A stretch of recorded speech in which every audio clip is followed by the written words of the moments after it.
So here we are, beginning a new day in the heart of the Western Fjords. It's one of the most unspoilt of Icelandic regions where very few tourists come. As you can see, there's absolutely nothing, no civilization whatsoever. So there's a few cars overtaking us, but it is quite extraordinary in terms of its how unspoiled it is.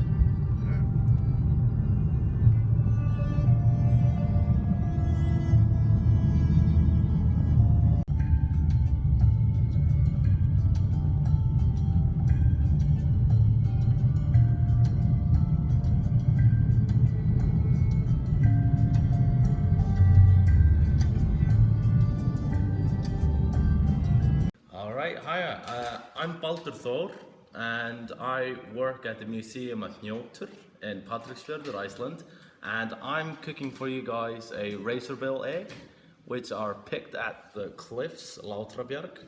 The razorbill's name is Álka in Icelandic, and is 2/3 of the whole population in the world actually lives here in this spot. And what do they look like? They kind of just look like small penguins. I see. Black and white, and yeah. Okay, let's taste it.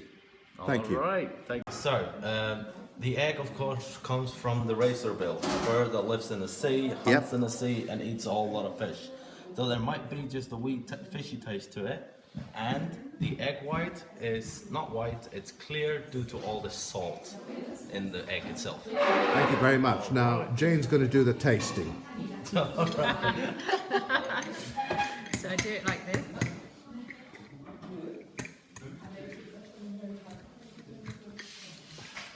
Wow. Oh, look at that. This is egg white that's really clear. Gosh, that is really clear. Yeah. And this is the inside of the egg. Go on, have a taste.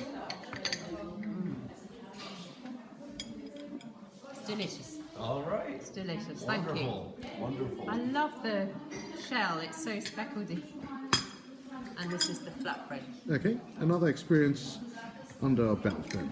Here's this thing about Iceland. Every time you stop by to take photographs and images of a place, you think it's breathtaking. And I think it can't get better than this. It usually does, within about 5 minutes. So here we are on our way to the westernmost tip, and we stopped again to admire that spot here. It's a little town called, what is it called, Jane? The right. It's called Breidavik, yes. So let's do a 360 here. That's Breidavik. There's mountains on one side, and that's the road that was going to take us to our western point.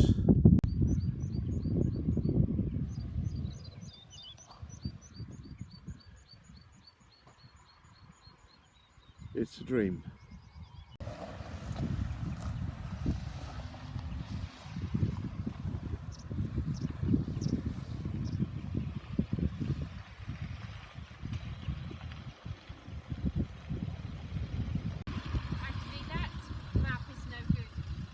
Is it not?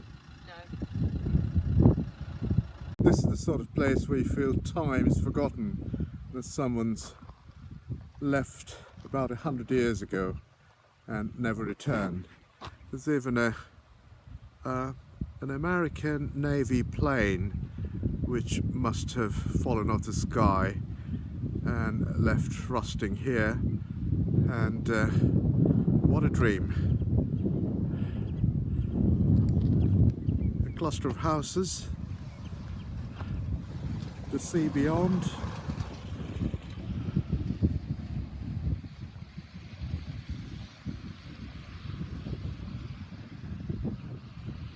Okay, I'll ask Jane to again take us through what we've done so far. Okay, Jane, tell me if you could track our journey so far, please. Yes. So this morning we came from over there. Beyond that, yeah. And we've come all around these beautiful fields with mountains. We stopped here for lunch. Okay. Came around here. This is where the ferry goes to the other side. Okay. And we've come around here, around here, around here. And then at this point we're doing this very southwest peninsula. And we've come across some quite scary roads. And we're coming across here now. Okay. We've stopped at a little museum. Yes. And then we're going to go to Breathtaking, where there's a lighthouse, and that's the most western point of Europe. Thank you. This is it. We are at the westernmost point of Iceland and in Europe. And beyond those waters is the North American continent and the northern shores of Canada, the Arctic Canada across those waters ahead, and to the right would be the Sea of Greenland towards Greenland. Yeah, it was precarious traveling, but we made it, and it suddenly feels it's been worth it. Nothing spectacular to look at, just the end of the land here and staring out to the sea, but there's a nice feeling of accomplishment there. Thank you.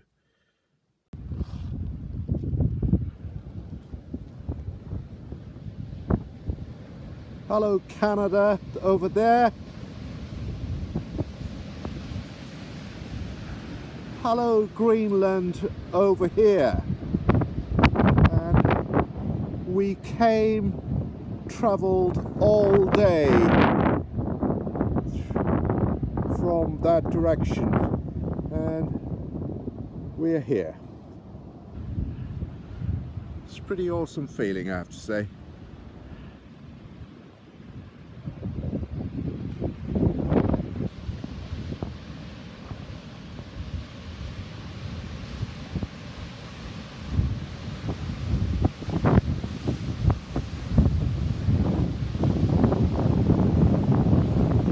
So we were driving past, so we quickly stopped to check this out.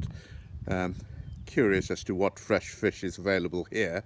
It's just by the roadside, next to a fjord. There's a fishing boat there. It's obviously some sort of a fisherman's setup of some sort. And here he is. He's just set up a little box and advertising what he probably catches. How do we pay? There is an honesty box there, so you pick your fish and you're trusted to leave the money and go away. So let's see what's on offer. Starting from here, we have salt fish, cod, trout, fish balls, Sigin fiskur, don't know what it is in English. Now that's salmon, lax they call it, luda, which we call halibut, and finally something else here which we don't know.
Jandy waterfall.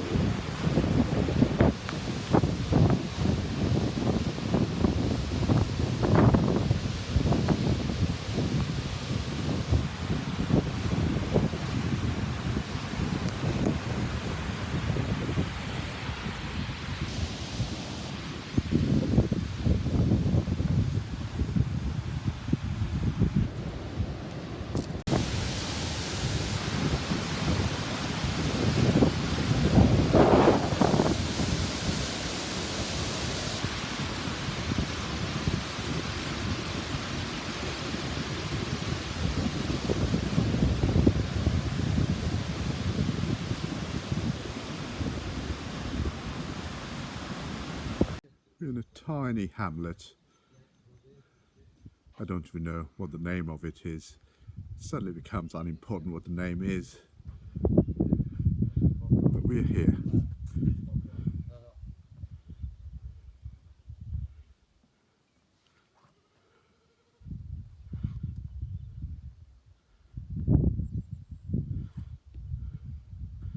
It's perfect tranquility.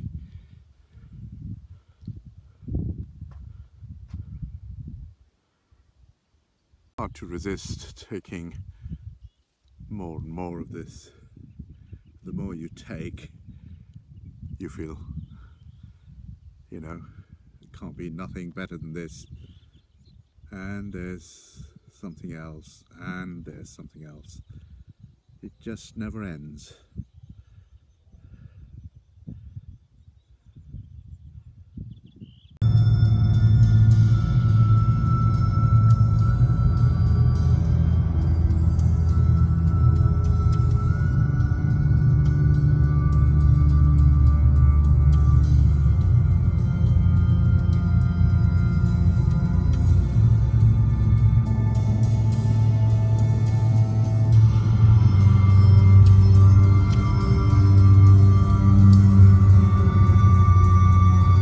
End of day 8, we have travelled and we're now at the doorstep of our destination for the next couple of nights. It's a beautiful, beautiful coastal town of Isafjordur.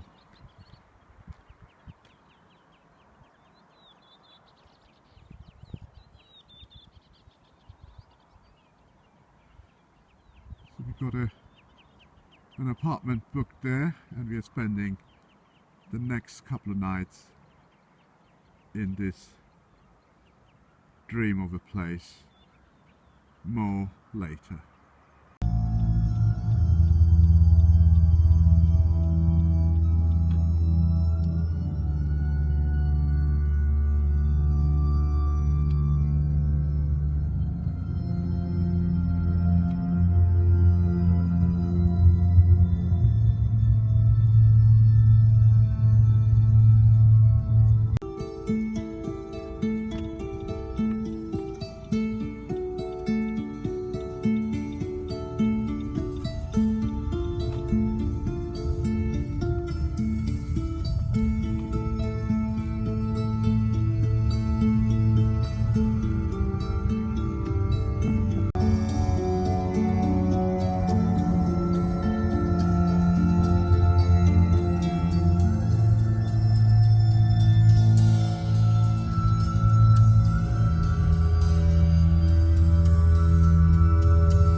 If you ever come to Isafjordur, come to the edge of the harbour and look for these black houses.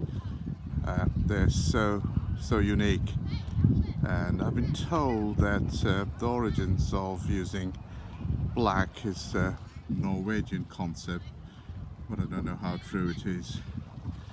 There's some intripid souls who are going in to the water. Youngsters, of course. I wouldn't even dream of trying it because it's almost freezing, even though it's in the middle of the summer. Let's try and take a view of the houses from another angle. Here's another view of the Black House in the harbour. Beyond those you can see the big cruise ships.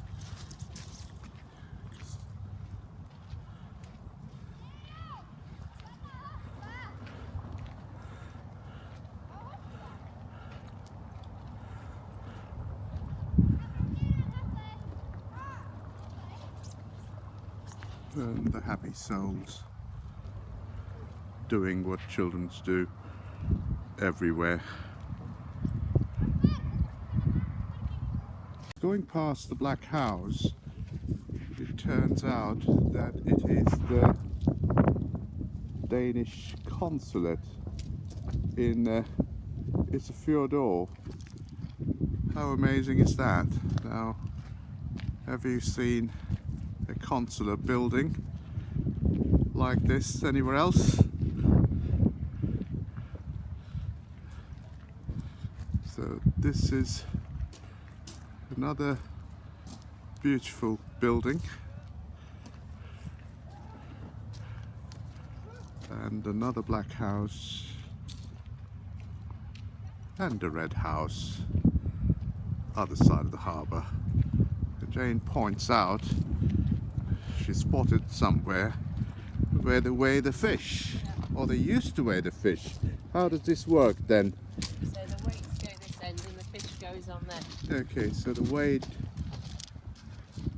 goes at this end and the fish at this.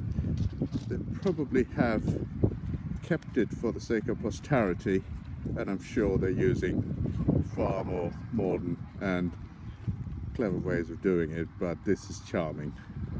Good morning, it's our day 11 in Iceland and we were out for a drive and we ended up here.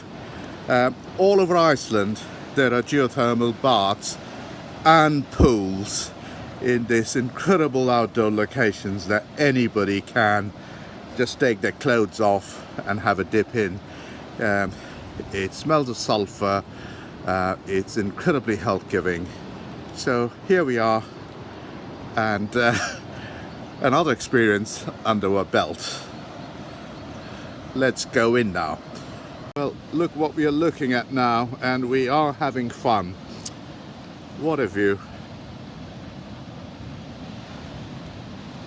There's Jane, and you get an idea of what we are experiencing. Well, there's pools with a view, but this is the best view in Iceland, in the world, I should think. Yep, you wouldn't get a pool with a better view in this planet. No, I agree with you. You feel like you've fallen off the end of the world. Yep. And look who we have here. There's three little fellows. They're not really little, they're rather big fellows, sunbathing peacefully. How magical. Oh, there's 3 of them, wow. Yeah, there's 3 of them. Well, we'll leave them to enjoy the peace.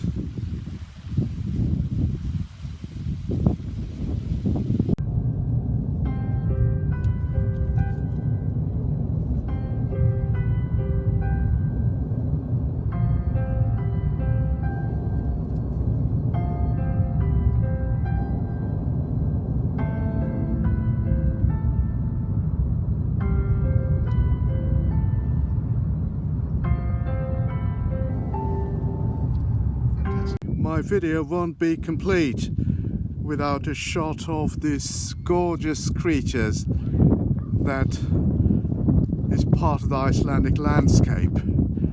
It's the indigenous breed of Icelandic horses.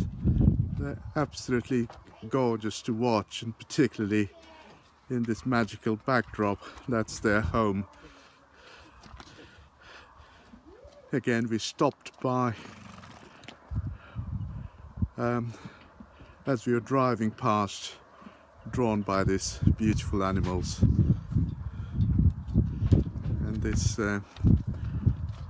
girl who probably owns them or looks after them was kind enough to welcome us to film them. There's some roaming free in the distance there.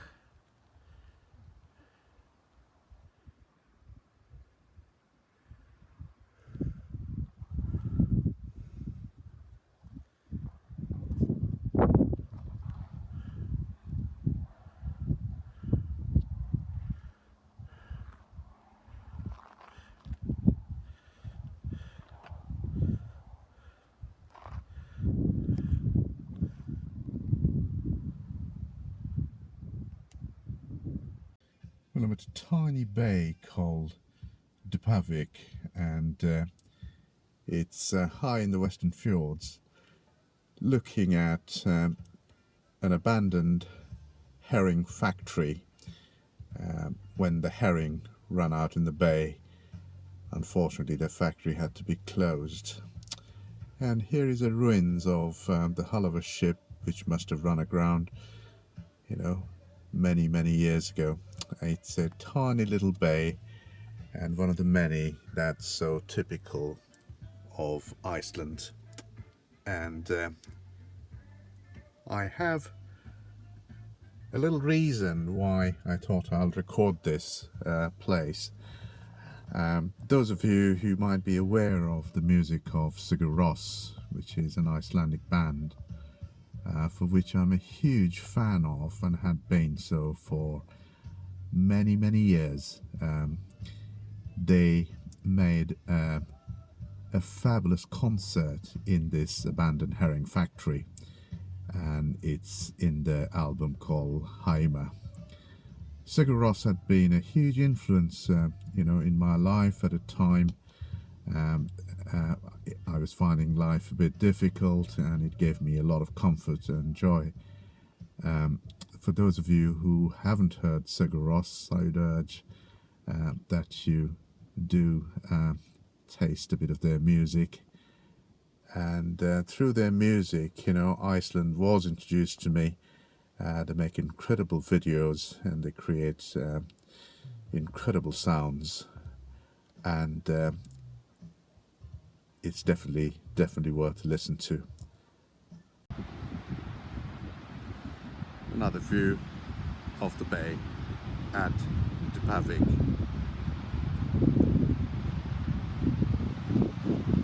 Can you hear the sound? That's behind me, and that's the waterfall. That's what remains of the herring factory.